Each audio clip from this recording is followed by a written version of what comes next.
Blog Talk Radio.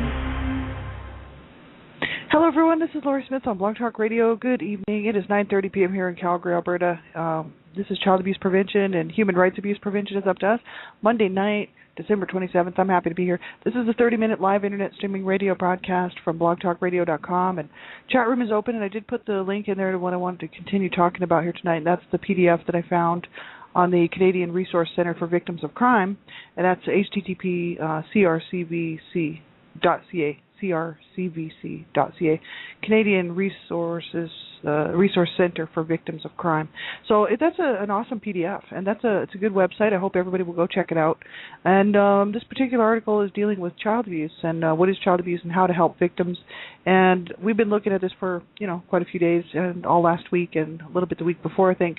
But just sort of working our way through this particular PDF, and so that's what we're doing. So I'm not a counselor or therapist. I don't hold any certificates in those areas. I'm just a private citizen paying to do my own blog talk radio shows, mainly to be one more voice to speak out against child abuse, to stand up for child rights, to stand up for child abuse prevention, be one more voice out here speaking out about the issues of child abuse. Right? I'm a survivor, and I knew lots of children growing up that were abused as children, sexually and in every other way. Abuse just sort of surrounded my life, and I spent my whole life in it, and I don't mind talking about it, but the shows are sensitive. All of my shows are sensitive, and I would ask everybody to listen at your own discretion. It is ultimately your discretion, and you have to know what's good for you to listen to.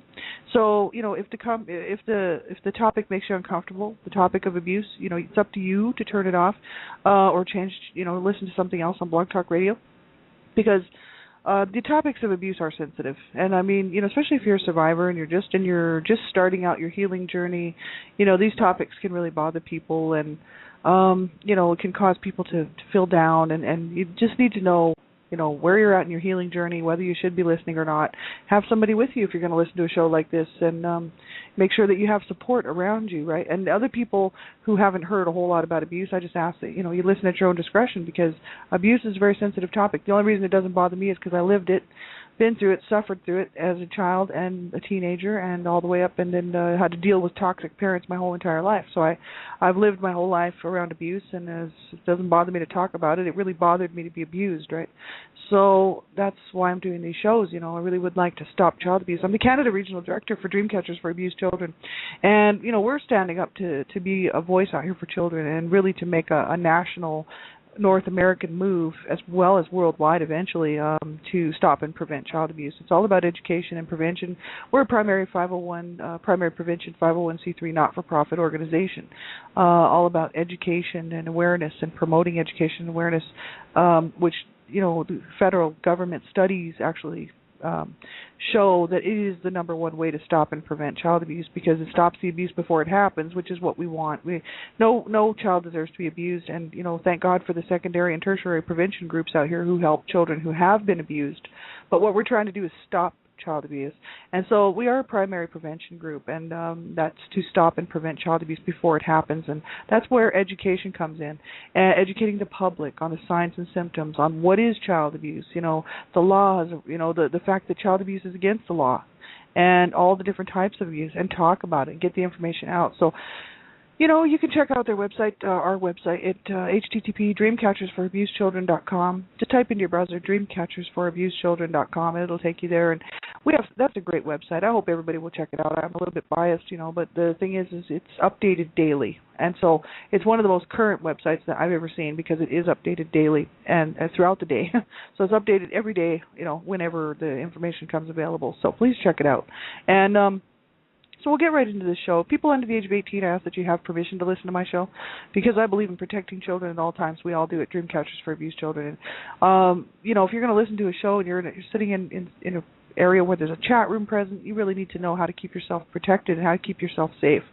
So type into your browser online safety, internet safety for children, things like this, and you can bring up websites that will tell you and show you how to be safe online. It's so important. You cannot just think that it's not a big deal, because it is. The FBI.gov, the FBI website, has a great bunch of information on there about the issues of online internet safety for children and for parents. And you make sure you get that information. The FBI and ICAC and different groups are working around the clock, 24 hours a day, 7 days a week, 365 days a year to bust child sexual predators and pedophiles who are online trying to get a hold of children, right? So you make sure if you're under the age of 18 and you're listening to my show, you have permission to listen to my show. And I appreciate it. Thank you very much. So we'll get into this topic here, and this is from the crcvc.ca. That's the Canadian Resource Centre for Victims of Crime. Doesn't matter. This information is Canadian, but it doesn't matter because it's all, it's good. It's good all around the world. It's just good information about child abuse, how to help child abuse victims. The name of the PDF that you can find on this website under resources. Go to resources link, click on that, click on brief info papers, and then it'll bring up a bunch of articles. This particular article is called Child Abuse, How to Help Victims. It was written June 2006 by Hillingworth. And so we've already been kind of reading through here, and we're about halfway down through the PDF. There's 26 pages to it. I'm not going to read it all, but there is some important stuff here that I want to take a look at. And we left off on page 11, and that is why children may not disclose abuse, right? Why children may not disclose, Although there are many laws to protect children from child abuse, research indicates the number of actual cases of child abuse is much higher than reported rates. Because abuse is underreported. I mean, not every child, sadly enough, gets help, the help that they need. They're quite often murdered at the hands of their parents, caregivers, someone in the family, relative, or someone who gets a hold of the child who's a stranger or whatever. Sadly enough, so many kids slip through the cracks and no one even knows about the abuse, and the victim of the child goes on to grow up as an adult survivor and may not ever tell anyone about the abuse, right? So many times it's just not reported at all, or it's underreported, or it's misreported. Like when children, they're, people in the morgues and stuff, these doctors and people who get a hold of bodies after these children are taken to the hospital, taken to the morgue, and they do the autopsies. Like so many times, like back in the old days, they used to misdiagnose a lot of things and call it an accident, that the child died by accident. But now they're trained to look for abuse, and so much more of it now is actually being caught. But the thing is sadly enough, the child is dead, so it really doesn't matter. It's so incredibly sad, and this is why I'm doing this. And the whole issue is we need everybody's voice in on this. This makes me sick that our society really just thinks it's no big deal and just continues on. We're going to lose kids tonight that we will not be able to get to. The police will not be able to get to them. They will not get any help. They will die at the hands of their parents and caregivers, all because their parents and caregivers, whoever they are, have decided to take the child's life. And it's a clear decision. Abuse is a choice. People like to excuse it away for many reasons. They like to say that child abuse is, that the parents, that abuse is not a choice, but abuse is a choice. And if a parent is not capable of looking after a child and there is an imminent threat to that child's life, and the child is in danger of losing their life or being abused, to the point where they're going to end up in the hospital with injuries and whatnot, I mean, really, somebody needs to get that child some help, and it's obvious that the parents won't do it. So, we all need to take accountability for this. And, people say, well, it's not my problem. Well, actually it is, because $105 billion, even more than that, I believe now, that was a statistics a while back, $105 billion is being spent annually because of child abuse. Not to stop child abuse, just because of it. So it's definitely affecting your taxes and your it will affect you, because the children of today are tomorrow's future. So this does affect us all, and it really will. And so we all need to stand up and speak out against this. This makes me sick that society still wants to see this all pushed under the carpet and hidden away and locked behind closed doors. And abusers, of course, want that. And they promote that because they don't want to get busted. They don't want to get caught. They want to continue to be able to be abusive and abuse their families and their children. Child sexual predators, they want to continue to sexually use children, so they obviously don't want anybody talking about it. Society doesn't want to hear about it because it's ugly and it's nasty, and who wants to hear about an abused child? I was an abused child. It makes me sick that people just, people. I see some of these comments out here, on some of these websites, and I'm like, people are like, oh, I don't like to look at these pictures. It's too sad. It's too disgraceful. It's so ugly. And, of course they feel bad for these children, but I'm like, put yourself in that kid's shoes for 2 minutes and try to think about what that child is going through or went through. And, for 2 seconds. And realize that as much as it's ugly to think about and talk about and look at, If we don't talk about it, look at it, and get this out on the table, it's never going to change, right? This is the whole issue, right? This is why I'm doing this. And if I could go national on the airwaves, I would be doing that. You know what I mean? I'm doing Blog Talk Radio right now and paying to do my Blog Talk Radio shows so I can have a prime spot here. But the thing is like, we need this information going out across the televisions. We need this going out over the radio, radio broadcasting everywhere. And it should be a daily reminder for people throughout the day, all day, that child abuse is killing our children. If it doesn't kill them physically, it will kill them in every other way. So even if they don't end up in a body bag, they are still going to suffer from this their whole entire lives until they get some help, you know what I mean? And in different varying degrees, depending on how severe the abuse was, whether the child had any support or not. There's many factors involved. The whole issue is that no child should ever be abused, ever. They were not put here on this earth to kick around and sexually use and beat and verbally abuse, right? No child was put here to have to endure that, and yet so many do. 1 in 3 girls, 1 in 6 boys will be sexually abused in some way under the age of 18. And when you look at the stats, I mean, I've been looking at this for quite a while now and studying into the stats, and the stats are the stats. This is what they've got. It's underreported, so they know there's actually more than what's been told, what's been out there.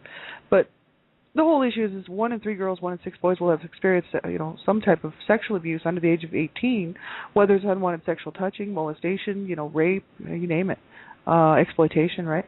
And you think about that, and then they pretty much said the stats for all the different types of abuse, except for neglect, which is higher. But for physical, verbal, emotional, psychological, abuse and neglect is just about the same as the child's sexual abuse. So 1 in 3 girls, 1 in 6 boys will have been abused in some way under the age of 18. That's too many. Why are people thinking this is okay to beat on their children, to rape their children? We have headlines rolling up and popping up where they'll say, the headline will say, "Father rapes 11-week-old baby." That's one that was just recently out there. That makes me sick. Father rapes 11-week-old baby. That is, a 2.5-month-old baby, barely a 3-month-old baby. I mean, what do you do with somebody like that? I mean, well, we're not a barbaric society, I guess. We must be. People are still raping children. It makes me sick. And the thing is like, well, what do you do with these rapists? What do you do with these fathers who rape their 11-week-old babies, right? I mean, lots of people have ideas, and I won't mention them on the air. But the thing is how do you ever get that person some help so that they won't rape other children and other babies? And they killed that father killed that baby, right? It just makes me so sick that I'm willing to spend as much time as I can on Blog Talk Radio to talk about this stuff.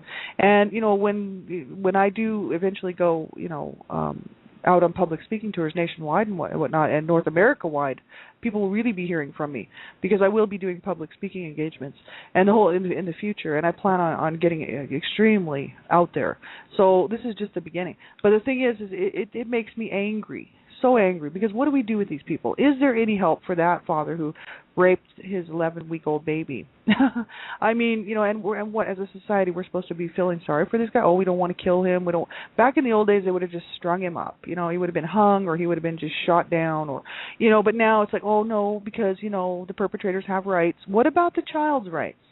What about that little 11-week-old baby who's now dead because the father decided to rape the baby? That child's rights were taken away. See, I'm all about human rights, child rights. And so, therefore we cannot go take a life because a life was taken. Because that, 2 wrongs don't make a right. 2 wrongs never make a right. But yet, what do we do with these people? These sick and twisted people. You know what I mean? We have a lot of work to do. And this is the issue. If we don't start talking about this and get it out on the table, get the programs rolling that are going to help families and help people and actually make a difference and stop child abuse and stop this madness, something has to be done. It's just, there's a whole lot of money going into cancer treatment, cancer research, right? But nobody cares about these kids out here who are being raped and beaten and tortured and maimed and kicked around, thrown out of their homes, neglected in every way, verbally abused until they kill themselves, and, or killed and murdered at the hands of their parents and caregivers. Actually, really not very many people care. Out of the millions that care about the cancer victims and the cancer survivors, there'll be very small few that would care about abused children. right? And it's because nobody wants to talk about abuse. And you know why? Because they would have to change their own behavior. The people that would have to support this would have to go home and think, how am I treating my child? Oh, I guess I can't slap and kick my child around anymore.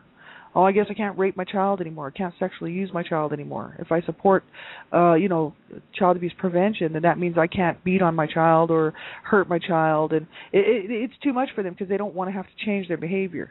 If you think about the fact that 1 in 3 girls and 1 in 6 boys are abused sexually under the age of 18 in some way, and that child abuse pretty much runs in those statistical, measuring, in that measure, that all the stats for physical abuse, verbal abuse, emotional, psychological, all kind of fit in there with the 1 in 3 and the 1 in 6, right?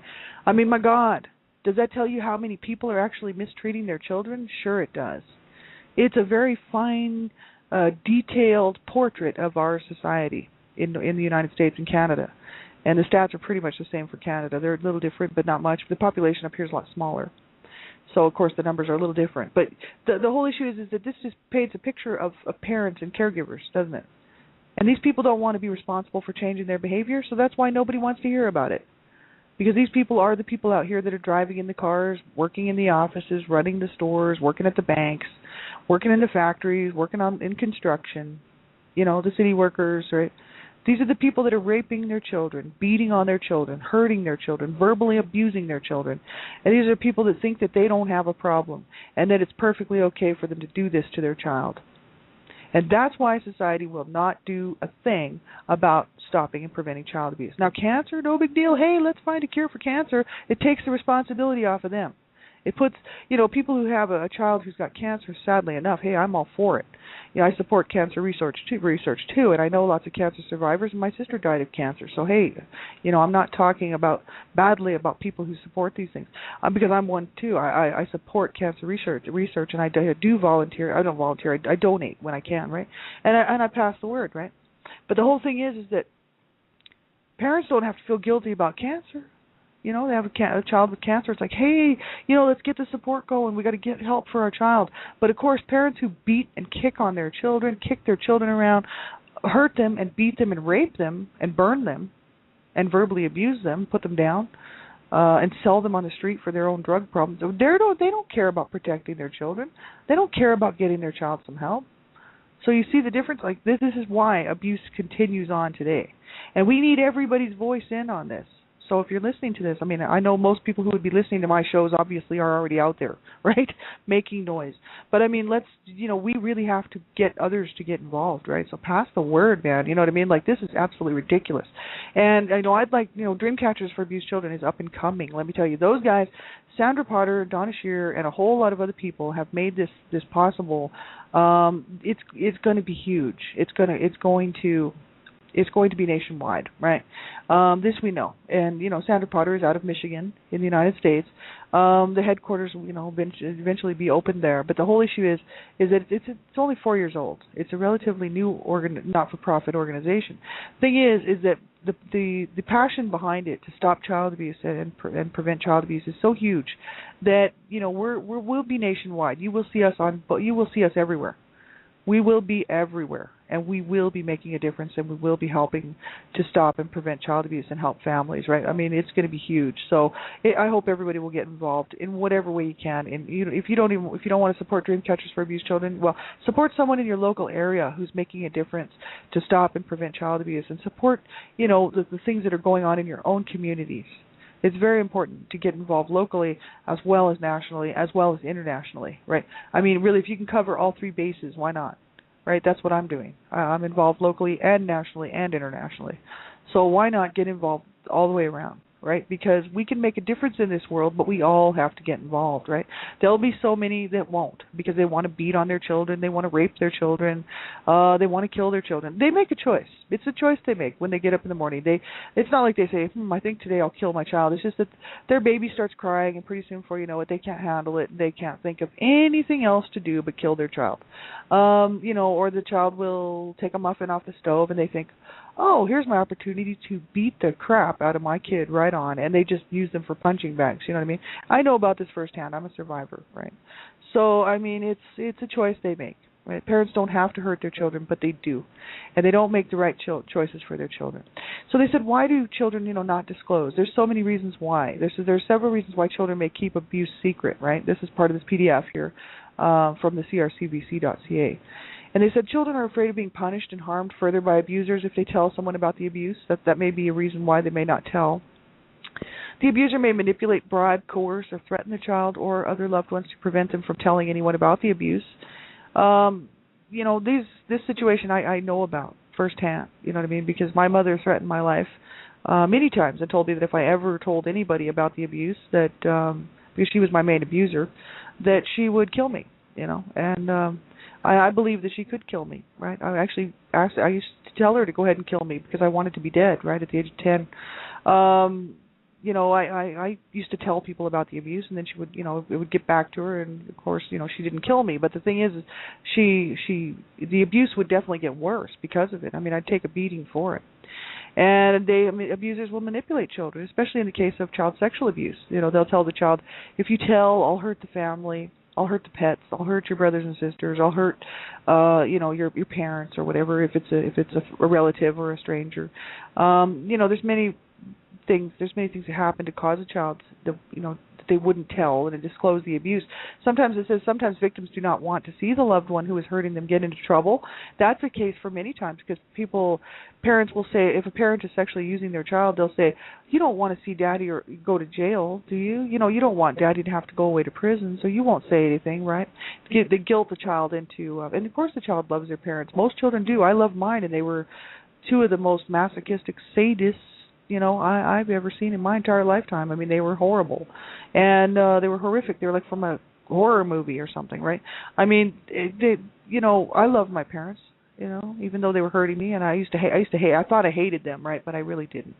And so many times kids do, they still love their parents, right? Even though they're sexually using them or hurting them. It's really quite sad and pathetic, right? But it's true, and sometimes the kids, they don't want to see their parents or the mother or the father go to jail. Mothers sexually abuse their children too. The mother might say, well, you don't want mom to go to jail, do you? You know what I mean? So you'll keep this quiet, right? And some children believe that nobody will listen to or believe them. That's another reason why they don't disclose the abuse. And sometimes they're told that. They're said, oh, nobody will believe you anyway. My mom used to say stuff like that. Or she would say, oh, I don't care. Tell him I hit you, right? I'd be like, well, what am I going to tell the teacher about this bruise? Because my mom used to like to hit me in the face. And, where people could see it, right? She didn't try to hide it. She used to beat me all over, but she mainly used to just daily kind of backhand type thing, right? So she used to like to just backhand me or slap me around, right? And so I quite often had a bruise or marks on my face, and I'd just be like, what am I going to tell the teacher? She'd be like, I don't care. Tell the teacher that I hit you. I don't care. Well, they were both brought up. My parents were already brought up on abuse charges, so they really didn't care. And they didn't want us anyway, so I don't know why they fought the courts to keep us, but it's absolutely crazy. A lot of times kids will think, well, nobody will believe them anyway, or nobody cares, right? They're convinced by the abuser that the abuse is their fault. Many times children are told that the abuse is their fault and that they just deserve what they get. I was told that I deserved what I got, and other family members would actually encourage my mom especially to abuse me. They'd be like, you need to give her a licking because look at her behavior. She's spoiled and she's a brat and she needs an ass kicking, and that's exactly what they would say. And it just encouraged my mom to treat me badly, right, to throw me around and slam me around and hurt me, you know what I mean? And my siblings were mainly responsible for that, my older siblings. Kind of really pathetic and disgusting. And, do I forgive them? I mean, I'm trying. I don't know. I'm working on it, right? Will I ever forget? No, I will never forget. And I do that on purpose so that I can stay fired up and heated up about stopping and preventing child abuse. It's not okay. We cannot minimize it. We cannot sugarcoat it.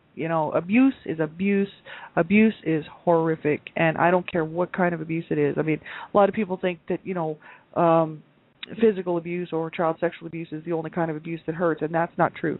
Verbal abuse is deadly. Neglect is deadly. It's all incredibly damaging. And no child should ever have to go through it. With child sexual abuse and child physical abuse, there will be emotional abuse. There will be psychological abuse. There may be some verbal abuse, but mainly emotional abuse and psychological abuse because of the physical abuse and the sexual abuse. I was sexually abused as a child. I was physically abused as a child in every way. I was abused and neglected in every way, and that's why I chose to go public with my story, and I chose to make this my life's mission to speak out about abuse because I know all about it. And it's pathetic that society thinks, oh, it's no big deal. Children get over it. They're resilient. They're tough. They can get over it. Well, that some do. You know what I mean? Depending on the length and the severity of the abuse, and then others have a real hard time, like myself, who grew up in it, were born into it, and then lived with it their whole lives, and really never got any help until I started reaching out about 4 years ago. Started my healing journey. So that's the whole issue. It's incredibly hard on children. Some children are afraid of being removed from the home. That's another issue. They love their parents. They love their family. They may love their siblings, and they're afraid that they'll be removed from the home and they'll lose everything that they know, even though it's dysfunctional, it's abusive, but still it's what they know. And going into the unknown can seem rather scary. I know for me, I had the opportunity, an intervention was done on my behalf. When at the age of 13 and a half, my mom was already threatening to throw me out of the house for years before that. And really didn't care if I came home, so I was quite often running around the streets anyway. But the whole issue is that I was fighting to stay in the home because I wanted to force my parents to love me. I was determined because my parents were never threatened to throw my brothers out. My brothers were doing time in the pen quite often. They were drug users, violent, dropped out of school. They were causing problems all the time for my parents, and it's no wonder my parents abused them horribly, right? So it's kind of their fault. But the thing is, it is their fault. Absolutely, it was. But the thing is that my parents never threatened to throw my brothers out or my other sisters, and so my mom was always threatening to throw me out, and so I thought, well, why me? Why just me? I'm the last child born. Why is my mom trying to just throw me out? So I was fighting to stay in the home. So when I had a chance to leave and get help, I actually turned it down, and I kind of, made these people sort of just they did step in, and they actually did go down and talk to my mom, and they worked out an arrangement with her that I could stay with them periodically for a period of about 2 years, which was awesome. They did save my life, I believe, because they taught me how to love. They taught me how to love myself, even as a young person. I kind of forgot about it after a while, after I didn't see them after a few years, and continued on in very destructive behavior. But always, the message that they put into my heart was that to keep love in my heart, not hatred. It stayed with me, and that family, I thanked them very much for that. So that's the whole issue. Lots of times kids are afraid of being removed from their home. They don't want to be removed from their home, so they won't tell, right? Some children have a feeling of shame and embarrassment, it says here, especially in cases of sexual abuse, right? Or in some sexual abuse cases, children are too young to know what the action means. Others are groomed to believe that adult and child sexual relationships are normal. And this we see lots and lots. I mean, we see this stuff all the time as far as the child abuse headlines come along. Young children being sexually abused by someone in the family, they're told it's a game. So the child doesn't know any different. They think it's a game. Then when the child abuser, when the person, whoever's abusing the child sexually, is busted in the act of abusing the child has no idea. They just think it's a game, right? Because they've been brainwashed, they've been manipulated, right? And the thing is, kids wouldn't know, right? And that's the sad, sick part, is that people would use a child sexually and do that and think that it's perfectly okay. And there's people out here who, are fighting to have the laws changed so that they can have adult-child sexual relationships. It makes me sick, right? It just absolutely makes me sick that people think that's okay. I mean, I talked about that on my last show on Thursday night. I was just saying, children should be allowed to be children, and no child is a sex toy. So adults who want to have sex with children, there's something wrong with them. Like, what's wrong with people? And why is society not screaming out about this? Why? Because it's Uncle Joe. It's Aunt Jane, right? It's Grandpa. It's Grandma. It's Mom and Dad, right? They're the ones that are, it's cousin so-and-so, right? It's mainly family members, right? So nobody wants to see these people go to jail, right? But nobody wants to see these people, brought up on charges, right? Especially if they know the abuse is happening and the abuse is going on within the home. So many times people will protect the abuser because it's Aunt Jane, it's Uncle Joe, it's Grandpa and Grandma, right? It's mom and dad, or mom or dad, or it's cousin so-and-so. That's what I'm saying. It's a family member most of the time. 90 to 95% of the time, that's the stats. Child sexual abuse is perpetrated by a family member or somebody the child considers to be family, like a very close family friend or a very close relative.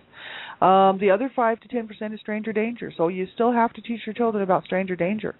But you need to really teach them about family, because family will abuse them before somebody else will, guaranteed.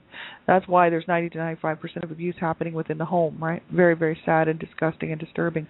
So we'll continue on with this article on Wednesday night. Thanks everybody for being here. I appreciate it. Go check this out at crcvc.ca, crcvc.ca.